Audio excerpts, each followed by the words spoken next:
Barnwell does this every single year at ESPN, Bill Barnwell. They look at teams to bounce back the following year after that they were really bad. And the point is here, when you go back and look at the teams that won 5 games or fewer in the previous year, the next season, at least one of those will come back and be 500 or above 500.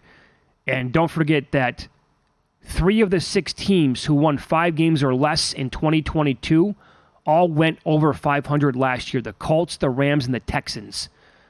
They all did it. And I know for a fact, going back to last year, nobody was making the case for the Texans, and it was the exact opposite with the Rams. Yep. Everybody was saying their win total moved, I think, from 7.5 to 6.5. Mm-hmm. The Rams did. So nobody liked either one of those teams last year for the most part. I thought the Texans would be one of the worst teams in the league, and I bet their win total under. It was an incredible season they had and a great coaching job led by Stroud. Mm-hmm. The easy one is the Chargers, but that all comes down to the health and certainly Herbert as well, but that sticks out with that easy schedule, at least in terms of who you're playing. I'm getting on board with the Commanders. 4-13. Yeah, I'm there. 1-7 at home. Can Quinn, good defense. Quinn's won before. Daniels maybe is the rookie of the year, and the Cowboys take a big step back, and maybe Washington is the second-place team. I could see 9 wins there with Washington. I made a bet on the Commanders that I'll tell you about coming up at the top of the hour. Made it this morning, probably 45 minutes ago. I'll explain what it was. The Patriots, no way. Like who they will be. I mentioned Rams, Texans, nobody last year. You will not hear a single person make the case for the Patriots to have a chance at pulling this off. No chance. That will not happen. New England fans watching right now on Nesson are going to say, yeah, you're right. I can't. This team's not going to win 9 games. And it's amazing how everyone we know back in Boston and Nesson, they know each other. Richie and then Bobby Farrelly, and then he knows this guy and this guy, and they talk to it, and they all say the same thing. I can't see 4 wins. Mm-hmm. I can't see it. 2 wins.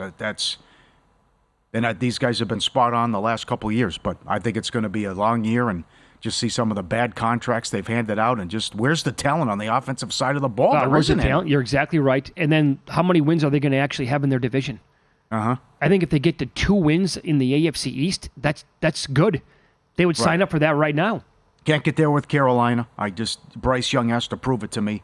Also with a new coach in Canales, it was an unmitigated disaster. Again, they didn't. Now, at any point, they never led in the fourth quarter last year. Think about that, of the whole season. And I think we're being too aggressive on Arizona. Well, they came on and had a good record with Murray, and the offense looked good. I mean, in that division, are they going to get to 8 wins? That's the thing. Like, I want to sit here and make the case for Arizona to be that team behind maybe Washington to do it.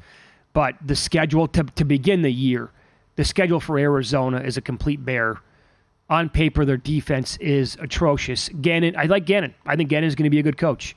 But I think he did a really good job last year, all things considered.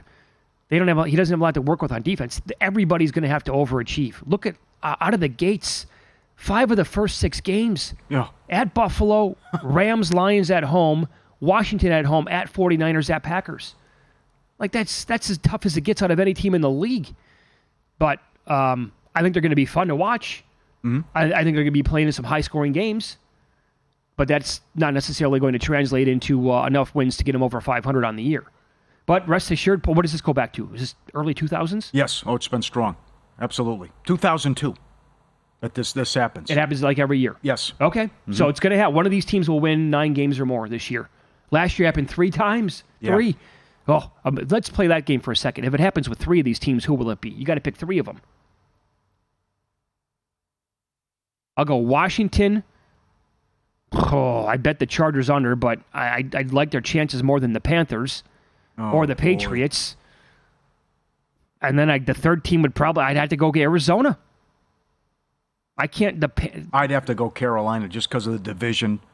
Okay. Cousins isn't the same off the injury. That division's terrible. Okay. You know what? I stand corrected. You might win me over with that. Yeah. Yeah. And Canales in his first year, you never know. Yeah. He's done wonders with quarterbacks in the past. He could go there, and Bryce Young completely does a 180 this year. What are you doing with Tampa? Was it a fluke last year? Are they going to miss Canales? Are they going to win 6 games, 7? I know this. I'm picking up what Detillier's putting down. I think the Saints are going to be terrible. Yeah, so do I. Again, that guy is objective, but he's usually positive, and he's right on his predictions. And he said he was He thinks 6-7 wins for the Saints. That was telling. I was really hoping their win total would be 8 or 8.5. I get it. I can bet an out total, but that actually might be one I would consider. Would go under 8, pay the juice. The Saints have to get to 9 wins. You got to trust Derek Carr and Dennis Allen to get that done. I think there might be a look there where Dennis Allen could be the first coach fired. Okay. And I am anything but a Derek Carr fan. So they have talent, though. I mean, he's got plenty of guys to make it work on offense.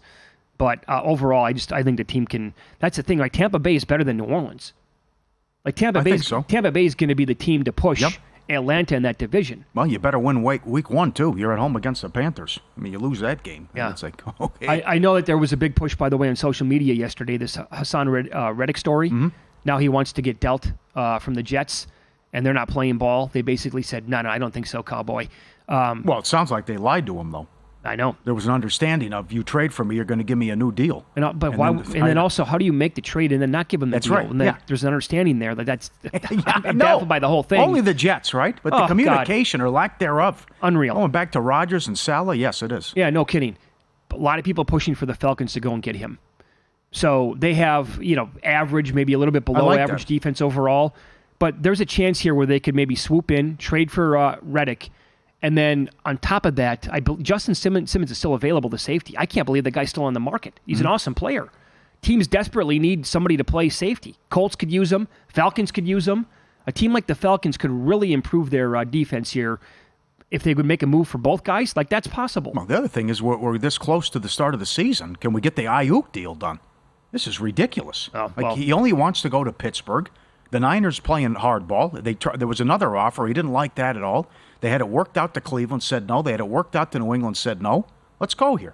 I mean, you can't just say give us Freiermuth, Pickens, or whatever, and just, come on. Take a couple picks, and let's move on here. Get the deal done. At this stage of the game, it's not happening. He's not getting traded now. It had to happen last week. You think so? Oh, yeah, it's done. It's a dead deal. Oh, man. It's a dead deal. I don't think he plays. If he says he's not going to play on that option, yeah. But a fiasco that nevertheless. Yeah, all right. Yep. Both guides are out. College and NFL betting guides. $175 VSiN Pro access until the Super Bowl. Incredible deal. Every bet, every host, every guest. All the tools you need to crush your bets and stay ahead of the curve. VSiN.com/subscribe. Both guides. And again, 200 pages, the college football guide. Team previews on every team. And win totals, Heisman talk. VSiN.com/subscribe. It's A+ by everyone.